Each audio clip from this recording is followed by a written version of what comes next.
오늘 성경 말씀은 누가복음 21장 5절에서 9절입니다.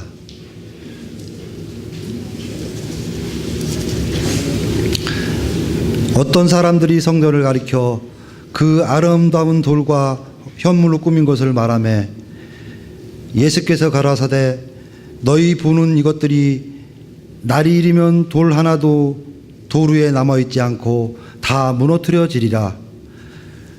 저희가 물어 가로되 선생님이여 그러면 어느 때 이런 일이 있겠사오며 이런 일이 이루려 할 때 무슨 징조가 있겠사오리까? 가라사대 미혹을 받지 않도록 주의하라. 많은 사람들이 내 이름으로 와서 이르되 내가 그라하며 때가 가까이 왔다 하겠으나 그들을 따르지 말라. 난리와 소유의 소문을 들을 때 두려워 말라. 이 일이 먼저 있어야 돼 끝은 곧 되지 아니라. 아멘.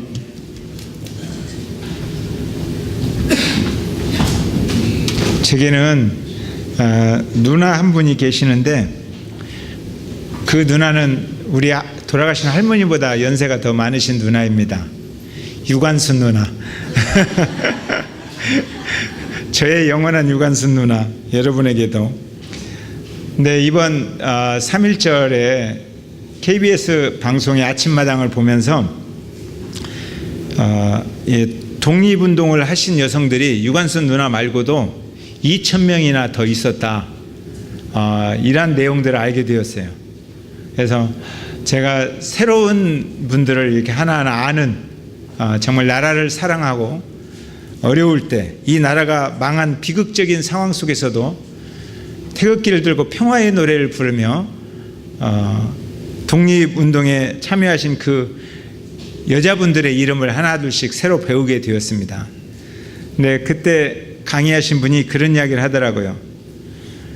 우리나라 이 사회 환경이 남자 중심으로 되어 있다 보니까 여성들의 그 중요하신 그 일을 하신 여성들에 대한 이름을 우리들이 기억을 못한다.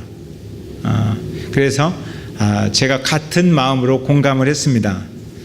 요즘 사회현상을 보면서 남자들이 정말 정신 좀 많이 차려야겠구나, 이런 생각을 합니다. 우리 어른들이 현모양처라는 말을 많이 했어요.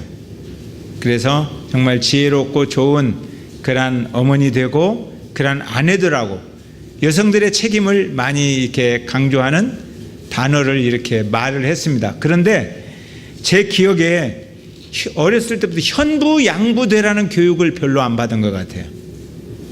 그러니까 남자들이 자기의 가정에 대한, 남편에 대한, 아버지에 대한 책임과 이런 어떤 일들을 잘 가르침을 받고 교육을 받고 그런 일은 별로 안 했던 것 같아요.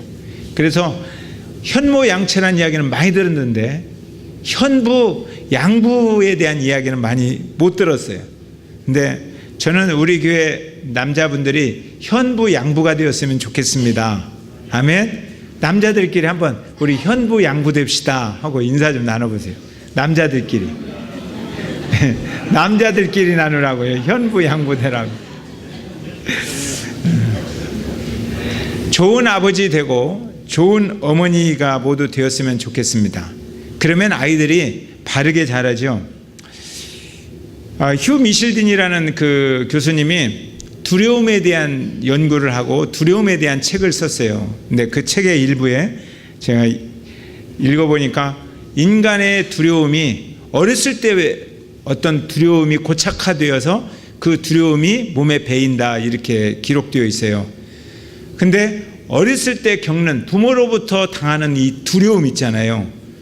두려움 중에 아주 기초가 되는, 인생의 기초가 되는 세 가지 두려움, 이게 굉장히 문제가 되는 거죠. 우리 부모님들이 이런 것을 미리 알았으면 아이들에게, 우리 자녀들에게 이런 일 안 했을 텐데 우리 청년들은 잘 새겨드려야 돼요. 아이들이 이렇게 기초가 되는 그 두려움이 뭐냐? 떨어뜨리는, 폴링이에요. fear of falling, 툭 떨어뜨리는. 그러니까 아이들을 던지잖아요. 화가 나서 아이를 그 소파에다가 이렇게 던지잖아요. 이것이 평생 아이가 두려움을 갖고 살게 되는 원인이 됩니다. 그래서 이 아이들이 이 떨어지는 두려움을 갖게 되면 성인이 되어서도 실패할까 봐 도전을 못하는 거예요. 실패에 대한 두려움, 어떤 일을 하자 할 때 실패하면 어떻게 되지? 여기에 대한 두려움 때문에 도전하는 일들을 못하는 거예요. 그래서 안전한 길로만 가려고 하는 그런 것이 하나 있고, 또 하나의 두려움은 큰 소리입니다. 부모님들이 팍 하고 소리를 지르잖아요. 그러면 아이는 엄청난 두려움을 가져요. 그래서 이런 두려움을 경험한 아기는 커서 다른 사람하고 대화하는데 큰 어려움을 가져요. 다른 사람의 의견, 나와 다른 의견을 수용하는데 굉장히 어려워져요. 소통을 못해요. 그래서 피해버립니다. 혹시 나를 비판할까 봐. 늘 저분이 나에 대해서 좋은 걸 가르쳐 주려고 하더라도 나를 비판하는구나 라고 생각하기 때문에 거절하는 거예요. 그리고 대화를 안 하려고 해요. 자기 주장을 이야기하고 그냥 자리를 떠버리는 겁니다. 이런 두려움이 있고, 또 하나의 두려움은 버려지는 두려움이에요. 그러니까 부모님들이 나가라, 너 버리겠다 이런 이야기 하잖아요. 농담으로 하죠. 버려버릴 거야. 그러면 이 아이는 엄청난 큰 두려움에 사로잡힙니다. 나가라, 돌아오지 마라, 다시는. 이런 버려지는 두려움. 아이를 차 속에다 놓고 부모님들이 장 보러 가잖아요. 그럴 때 아이들이 혼자 된 두려움, 이런 것이 굉장히 큰데 이 두려움이 가장 큰 아픔입니다. 그래서 커서 미래에 대한 두려움을 갖는 거예요. 죽음에 대한, 헤어짐에 대한. 헤어질지도 모른다. 그래서 헤어지게 되면 어떻게 하지? 내가 죽으면 어떻게 하지? 미래 어떻게 되지? 이런 두려움이 다른 사람보다 특별히 많아요. 그래서 성경에서 하늘나라, 영광스러운 나라를 이야기해도 늘 두려운 거예요. 어떻게 될까? 두려울까? 이분들은 어렸을 때 부모로부터 버려지는, 혼자 남는 아픔을 겪은 사람이에요. 우리 자녀들이 이런 두려움을 안 가졌으면 좋겠는데 이미 다 커버렸어요. 그런 두려움을 주었죠. 우리 청년들은 이러한 것들을 새겨드려야 돼요. 그래서 우리 자녀들이 이 두려움에 대한 마음을 갖지 않도록, 미래를 열어가는데 두려워하지 않도록 우리 자녀들을 돌봐야 됩니다. 그런데 이미 두려움을 다 주었다 할지라도 우리는 지금부터 그런 문제를 개선할 수가 있습니다. 현부 가장 좋은 모델은 하나님, 우리 아버지십니다. 그래서 하나님께서 두려워하지 말라고 우리에게 많이 말씀하셨어요. 두려워하지 말라, 놀라지 말라, 염려하지 말라. 왜냐하면 우리들은 늘 두려워하고 놀라고 염려하기 때문에 그래요. 그런데 어떤 학자가 성경에 두려워하지 말라 몇 번이나 있는지 세어봤대요. 참 할 일이 없는 것 같기도 하고 대단한 것 같기도 하고. 근데 366회가 기록되었어요. 그래서 그분이 하는 이야기는 하나님은 매일매일 하루도 쉬지 않고 1년 365일 우리에게 두려워하지 말라, 놀라지 말라, 염려하지 말라, 그런 말씀을 하시기를 원하신다는 거예요. 그래서 하나님을 의지하는 믿음을 가지고 우리는 두려움을 떨쳐내야 될 줄로 믿습니다. 믿음이란 뭐냐? 믿음이란 하나님이 우리와 함께 계시다는 그러한 신뢰를 가지고 두려움을 떨쳐내는 거예요. 더 이상 두려워하지 않는 거예요. 우리 주님께서 담대하라, 내가 세상을 이겼노라 그러잖아요. 내가 너와 함께 하겠다 그러잖아요. 그 약속을 신뢰하고 두려움을 떨쳐내버리는 거예요. 그냥 우리 두려워하지 맙시다. 불안해하지 맙시다. 평안하시기를 바랍니다. 주님이 우리와 함께 하십니다. 옆 사람에게 축복 한번 해주세요. 두려워하지 맙시다. 하나님이 우리와 함께 하십니다. 지난 2월 21일 날 빌리 그레이엄 목사님이 돌아가셨어요. 참 세계적으로 유명한 복음 전도자 목사님이시고 존경을 받는 분입니다.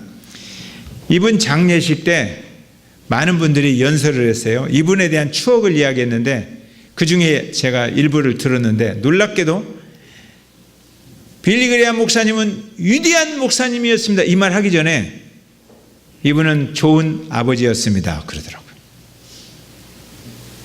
이분은 좋은 남편이었습니다. 의미 있잖아요. 감동을 받았어요. 이분은 좋은 아버지였습니다. 전쟁과 갈등이 있는 곳에도 두려워하지 않고 생명의 복음을 들고 그곳에 가서 믿음으로 그 갈등과 전쟁을 싸매신 분입니다. 이런 이야기를 하더라고요. 세계를 돌아다니면서 참 복음의 영향, 생명의 영향을 많이 끼쳤죠. 저도 1974년도에 이분이 오셔서 여의도에서 설교할 때 그 설교를 듣고 복음에 대한 그리고 선교에 대한 그런 도전을 받았습니다. 한국도 이런 목사님들이 많았으면 좋겠다 이런 생각이 듭니다. 한국의 목사님들도 소개할 때 좋은 아버지였습니다. 좋은 남편이었습니다. 이렇게 소개받을 만한 목사님들 많이 계십니다.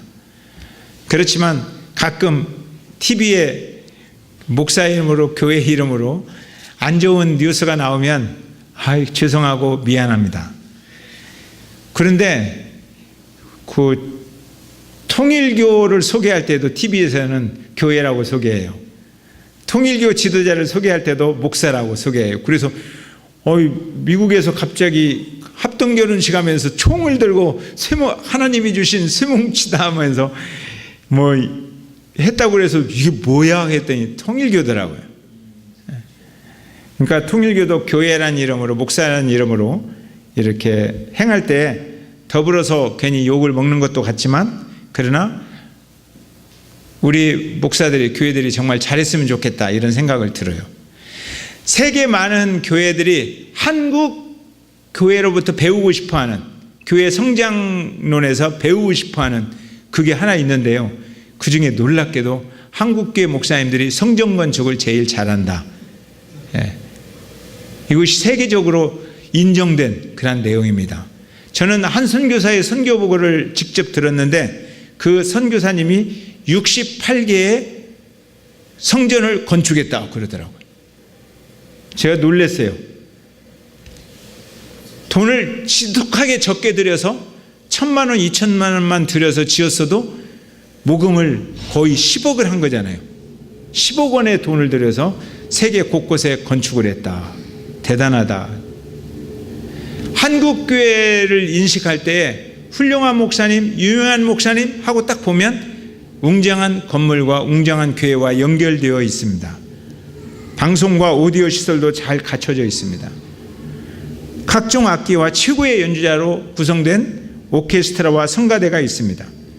그래서 이런 교회에서 한번 예배를 드리면 막 천국이 임하는 것 같은 기분을 받을 때가 있어요. 너무 감동이 돼가지고. 그래서 그런 오케스트라 연주를 듣고 헌금 안 하고 오려면 마음이 찔려서 갑자기 뒤돌아가서 헌금 내요. 그러니까 어떤 분이 관람료 내고 가시는군요. 그렇게 말씀하시는 분도 있어요. 지금은 좀 적어졌는데 큰 교회가 하나 건축될 때 많은 작은 교회 주변에 작은 교회들이 데모를 해요. 짓지 말라고. 그러면 큰 교회가 작은 교회와 타협을 해요. 그래서 보상금을 줍니다. 그러면 작은 교회는 없어져요. 그러니까 동네에 큰 슈퍼마켓이 들어오면 작은 상점들이 보상받고 없어지듯이 그러한 기업의 형태가 한국 교회에 많이 있어요. 이것은 좋지 않은 것입니다. 이러한 모습을 보면서 우리는 한 번쯤 생각해 봐야 돼요. 성전이란 정말 무엇일까? 성전이 왜 중요할까? 성전을 어떻게 건축하는 것이 하나님의 뜻일까? 그것을 예수님의 말씀 속에서 우리는 한 번씩 찾아봐야 돼요. 오늘 그러한 일을 우리가 해보려고 합니다. 5절 한번 읽어보세요. 5절 시작.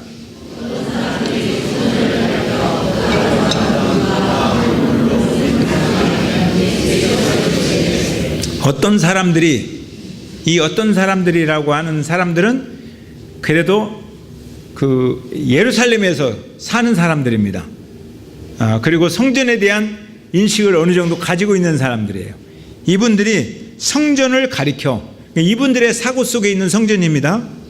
성전을 가리켜 그 아름다운 돌과 헌물로 꾸민 것, 이게 그분들의 성전이에요. 그 아름다운 돌, 대리석과 화강암, 이 좋은 것으로 꾸민 것, 이것을 말했다는 거예요.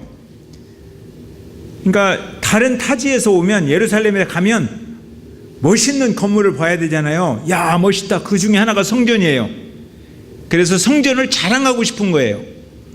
얼마나 웅장하고 얼마나 화려하고 얼마나 멋있는가.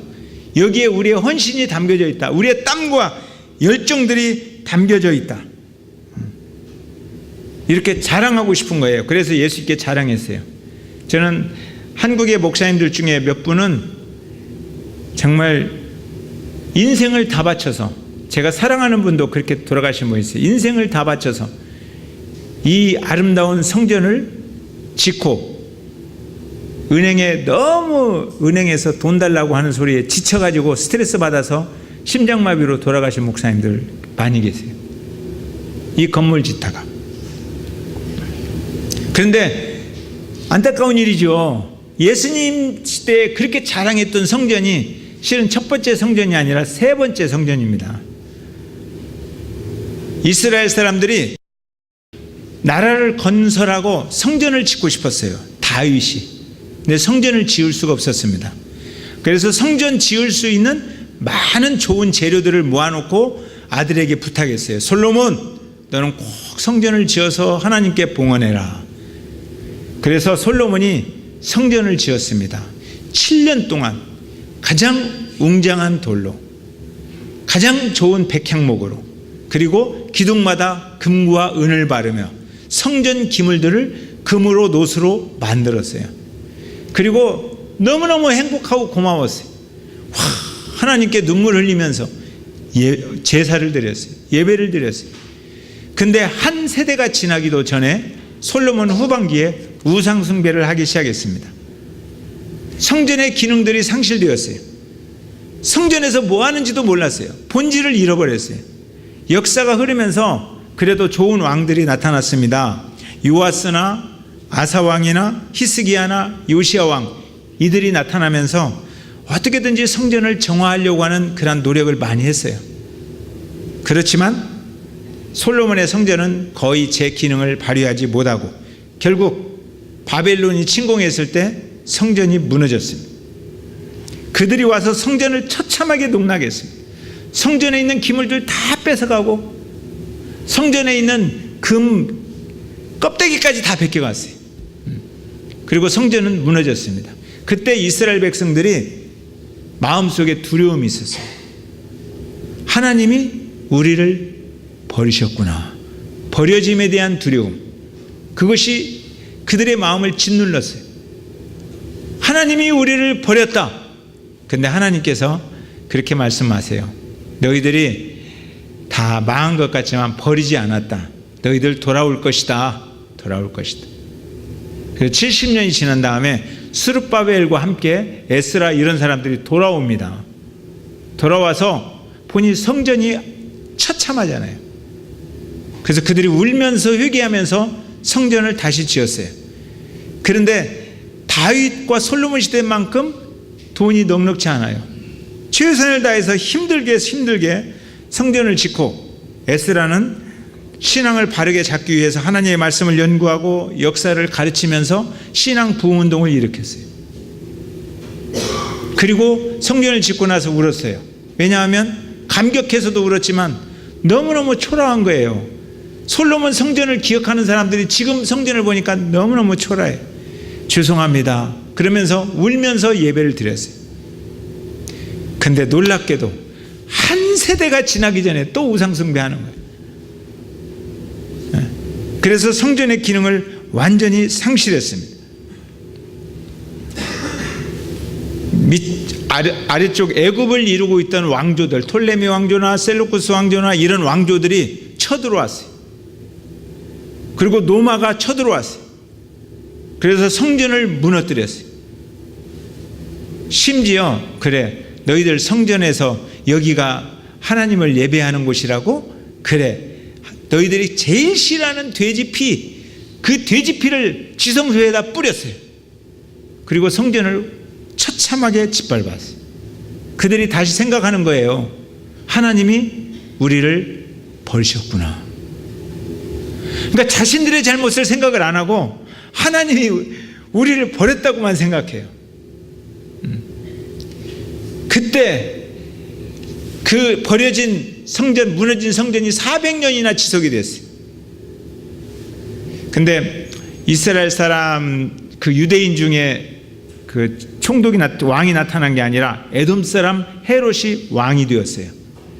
근데 자기를 지지를 안 해주는 거예요. 바리새인과 이런 유대인들이. 그러니까 잘 생각해 보는 거예요. 이들의 지지를 얻어내는 게 무엇일까? 이들이 가장 소중하게 생각하는 게 무엇일까? 성전인 거예요. 그래서 헤롯이 하나님을 믿지도 않으면서 성전에 접근을 합니다. 내가 성전 지어줄게. 그래서 정치와 종교가 결탁합니다. 가지고 헤롯이 성전을 멋있게 지었어요. 그 성전이 지금 헤롯 성전이. 근데 역사적으로 정치와 종교가 타협을 하면 종교는 반드시 타락합니다. 그게 역사예요. 바리새인들이 헤롯과 타협을 했어요. 그래서 성전을 짓고 자랑을 하는 거예요. 여봐라, 이렇게 웅장한 이런 성전을 가지고 있다. 헤롯은 그 성전을 지지했고 그들은 자랑했고, 그래서 예수님 앞에 자랑하는 거예요. 얼마나 웅장한가, 얼마나 우리의 열정이 쏟아부은 성전인가, 이 자랑을 해요. 이 자랑에 대한 예수님의 답변이에요. 자, 6절. 자, 시작.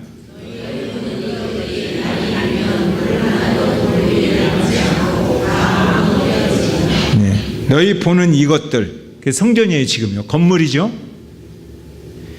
이 건물을 자랑하면 예수님이 와, 훌륭하구나, 너네들 정말 수고 많았다, 대단하다, 이렇게 칭찬 좀 해주면 얼마나 좋아요.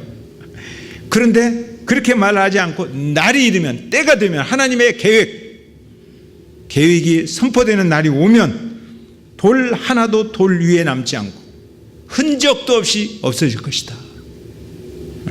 흔적도 없이. 솔로몬의 성전이 무너졌듯이, 스룹바벨의 성전이 사라졌듯이 너희들이 자랑하는 이 성전도 돌 하나도 돌 위에 남지 않고 흔적도 없이 없어져 버릴 것이다. 딱 이야기했어요. 이들이 충격을 받았어요. 이건 너무너무 도전적이고 들어서는 안 되는, 상상할 수도 없는 모멸감을 주는 그런 이야기예요. 예수님이 이런 충격적인 이야기를 했어요. 예수님이 이런 이야기를 했다면, 오늘 우리가 예수님의 정신을 안다면 우리가 중요하게 생각할 게 뭘까요? 이런 건물보다는 정말 영원토록 살아있는 생명의 말씀에 우리의 초점을 모아야 될 거라고 저는 믿습니다. 그 말씀 안에서 그 말씀을 적용하면서 사랑의 관계성을 경험하는 것이 정말 중요합니다. 그 사랑의 관계성 속에 연결된 이름들이 더 소중하다는 거예요. 그래서 저는 이 말씀 준비하면서 그런 생각을 했어요. 수백억 원짜리 오디오 시설보다 이희원 목사님의 찬양 인도하는 목소리가 더 소중하다. 아멘? 네, 저 그렇게 생각했어요. 각종 악기로 구성된 오케스트라보다 엠마오 중창단의 목소리가 더 소중하다. 아멘. 제가 외제 승용차 렉서스 타고 다니는 것보다 우리 지체들과 함께 손잡고 걷고 함께 밥 먹고 함께 이야기하고, 이게 더 소중하다. 왜요? 언젠가는 무너질 것보다 영원토록 하나님 나라에서 우리들이 짝짝꿍하고 더불어 살아갈 거잖아요. 그러니까 여러분들이 더 소중하다는 거예요. 그런데 이스라엘 사람들은 그러면 왜 이렇게 성전을 소중하게 생각했을까요? 이걸 한번 우리가 되짚어 볼 필요성이 있습니다. 하나님은 성전이 세워질 때부터 그런 이야기를 했어요. 나는 이 성전 안에만 있는 하나님이 아니다라고 이야기했어요. 성전을 지었다고 해서 하나님을 성전 안에 가둘 수가 없어요. 하나님은 우주를 다스리는 만왕의 왕이시고 만주의 주이시고 우리의 영원한 아버지시요 하나님이십니다. 그런데 왜 성전을 지으라고 했어요? 하나님께서 성전을 통해서 이야기하고 싶었어요. 그러니까 성전은 하나님의 영광과 임재를 상징하는 장소예요. 하나님이 구름 가운데 성전에 임하시면서 성전에 모인 사람들에게 말씀을 해주시는 거예요. 그리고 사람들은 성전으로 모여서 같이 기도하면서 하나님의 이야기를 듣고 하나님의 임재하심을 경험하고 거기서 변화를 경험하는 거예요. 예수님께서 그런 말씀하셨잖아요. 내 집은 만민이 기도하는 집이다, 그런 이야기를 하셨어요. 그러니까 기도의 응답이 이루어지는 곳이라는 거예요. 성전에서 가장 귀중한 곳이 여러 군데가 다 귀중하지만 그 중심에 언약궤가 있습니다. 지성소. 언약궤는 두 돌판, 하나님의 말씀이 들어있는 거예요. 그러니까 성전의 본질은 뭐냐? 하나님의 말씀이 선포되는 거라는 거예요. 이게 성전이에요. 성전의 본질은 얼마나 웅장하게 짓느냐가 아니라 그 안에서 하나님의 임재를 어떻게 경험하고 느끼느냐, 이거예요. 눈에 보이는 건물이 중요한 것이 아니라 그 안에서 선포되고 있는 하나님의 말씀이 중요합니다. 눈에 보이는 절차, 그것이 중요한 게 아니라 그 안에서 이루어지고 있는 사랑이 더 중요하다는 거예요. 그런데 우리들은 뭘 더 중요하게 생각하냐고요? 건물이 중요하고 예배 순서가 더 중요한 거예요. 건물이 아니라 그 안에 있는 사람이 중요하고 그 사람이 그리스도 안에서 어떻게 더 사랑을 고백하고 사느냐, 이걸 중요하게 생각 못할 때가 너무나 많다는 거예요. 이스라엘 백성들이 이걸 잃어버렸어요. 교회 안에서 선포되는 하나님의 말씀, 그리고 독생하신 아들이 예수 그리스도의 이름으로 오셔서 십자가에 못 박혀 죽으셨고 우리는 그 이름 안에서 구원받았다.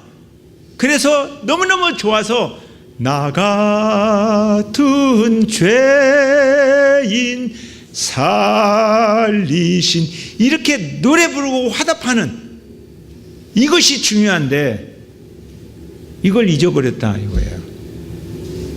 성전 안에서 웅장한 것을 보는 게 아니라 살아계신 주, 나의 하나님을 보아야 되는데 그걸 잊어버렸다.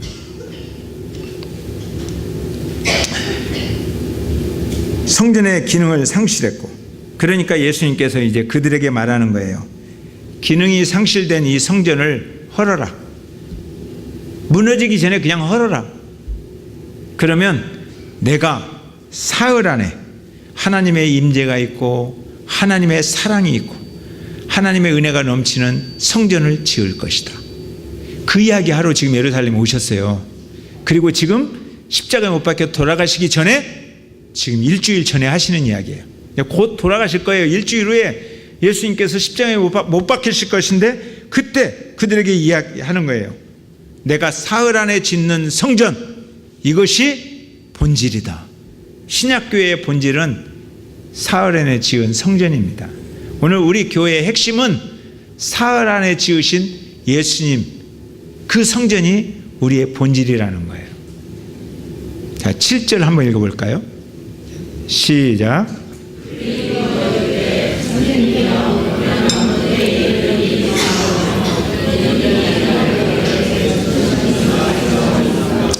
그들이 두려웠어요.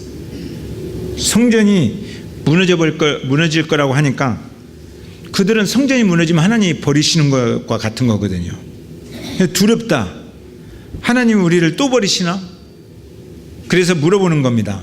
그러면 이럴 때, 그런 때가 언제입니까?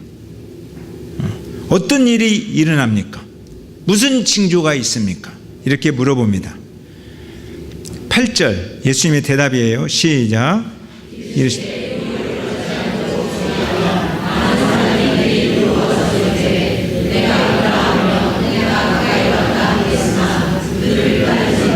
예, 속임수, 미혹이라는 게 속임수예요.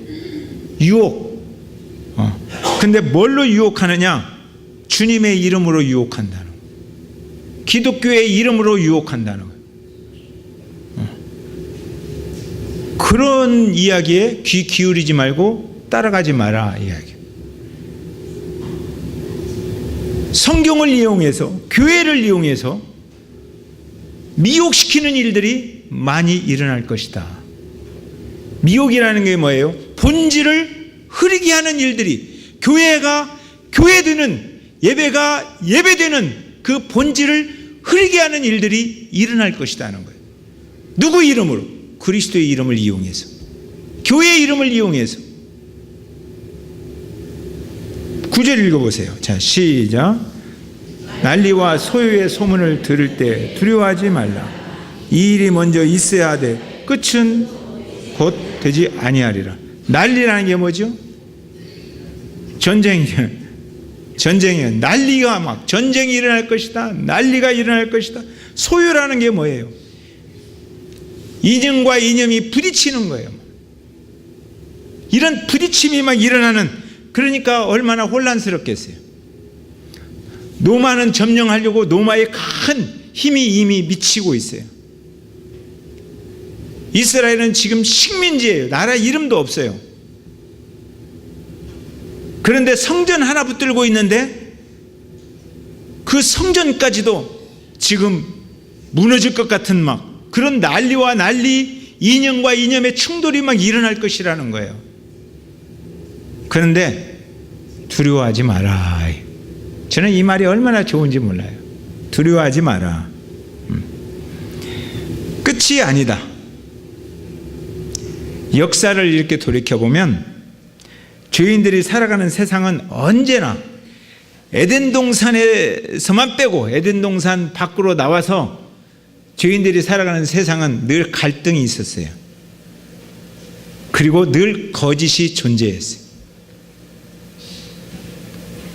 근데 이상하게 여러분들도 말씀 이야기하는 것보다 이념 이야기하면 더 신나지 않아요? 난 이렇게 보면 이념 이야기하는 분들이 더 열불을 토해요. 말씀을 막 이야기할 때 저렇게 열불을 좀 토했으면 좋겠는데, 저는 늘 기도합니다. 제가 이념 속에 끌려 들어가지 않기를 위해서 기도해요. 본래 정당은 목표가 정권을 잡는 겁니다. 어느 정당이나 정권을 잡는 것이 목표예요. 난리와 난리가 있고 소문이 있어도 두려워하지 말고 본질을 붙잡고 있기를 소망합니다. 우리는 예수 그리스도 안에서 주님이 머리가 되시는 몸이에요. 그 몸을 이루는 성전을 세워가는 일꾼들이에요. 그러니까 우리가 경험해야 할 성전은 뭐냐? 우리가 경험해야 할 교회는 뭐냐? 예수 그 이름과 십자가 그 이름이요. 이 예수와 십자가의 은혜를 나누는 그 은혜, 그리고 함께 사랑을 고백하는 그 사랑을 경험하는, 우리가 사랑하라고, 하나 되라고 하나님이 그렇게 우리를 인도하셨구나. 이 성령의 은혜를 경험하고 그리고 하나님의 말씀을 배우는 거예요. 성령이 하나 되게 하신 교회, 그 교회가 우리에게는 있습니다. 아멘. 그분이 누구예요? 주 예수 그리스도, 나의 주님, 나의 왕이에요. 저는 우리 교회가 주의 십자가 사랑을 나타내는 교회가 되기를 소망합니다. 그래서 다른 분들 우리 교회를 보면 예수, 십자가, 주의 말씀이 보여지고 주의 말씀 안에서 사랑하는, 서로 사랑하는 모습이 보여지기를 기도합니다. 그리고 우리의 자녀들이 우리들을 바라볼 때, 어른들을 바라볼 때 예수 믿는 것은 저런 것이구나, 이런 것들을 배웠으면 좋겠어요. 어른들을 통해서 두려움을 경험하는 그러한 아이들이 있었으면 안 좋겠습니다. 어른들의 행동으로 아이들이 두려워해야 되고, 버려지는 두려움, 큰 소리에 대한 두려움, 이런 게 아니라 말씀에 대한 사랑을 경험하고, 교회란 저런 것이구나, 내가 저런 교회를 경험해야지. 이란 우리 청년들이 그런 마음을 갖도록 이렇게 인도해주는 그런 어른들이었으면 좋겠습니다. 저는 확신합니다. 교회는 주님의 이름으로 가는 교회는 이 세상에게 결코 지지 않습니다. 세상이 잠시 이기는 것 같지만 교회는 반드시 승리합니다. 본질을 붙잡고 가는 그분들에게 우리 주님이 말씀하십니다. 담대하라, 두려워하지 말아라. 내가 너와 함께함이니라. 이란 본질을 추구하는 교회 되기를 기도합니다. 아멘. 우리를 사용하소서. 찬양합시다.